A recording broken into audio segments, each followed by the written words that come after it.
بسم الله الرحمن الرحيم. النهارده هنعمل لكم كركديه، لانه طبعا من المشروبات الاساسيه في رمضان.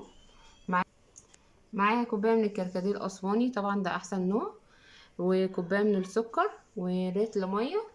وهنا طبعا عشان يديله طعم ومذاق كويس بحب انا اضيف له ماء ورد مع تركية صغنططه، بحط رشه فانيليا. يلا بينا نبتدي الخطوات. هضيف الكوبايه بتاعتي مع كوبايه السكر.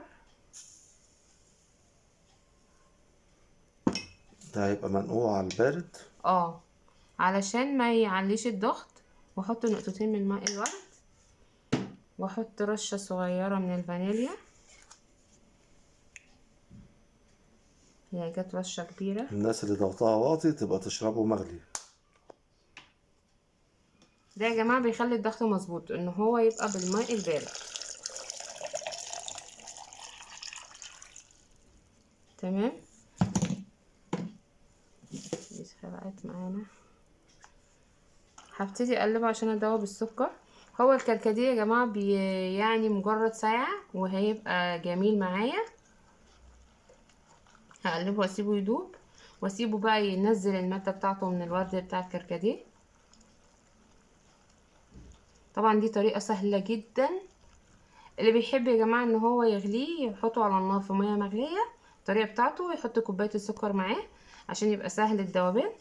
وبيتغلي لمدة دقيقة واحدة، وبيكون الكركديه اصبح معانا جاهز. ده الكركديه بتاعي اللي انا عملته، نقعته الحمد لله بقى جميل وشكله جميل. شايفين مركز ازاي ولونه حلو.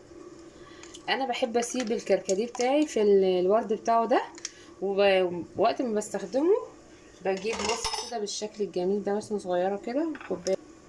بجيب مصفى والكوبايه بتاعتي كده، واصب بالورد بتاعه. ما بشيلش الورد بتاعه منه، بسيبه كده عشان بيديله طعم اجمل يعني. نزود المزازة فيه. بتاعت اللي انا عينها بس في الفريزر.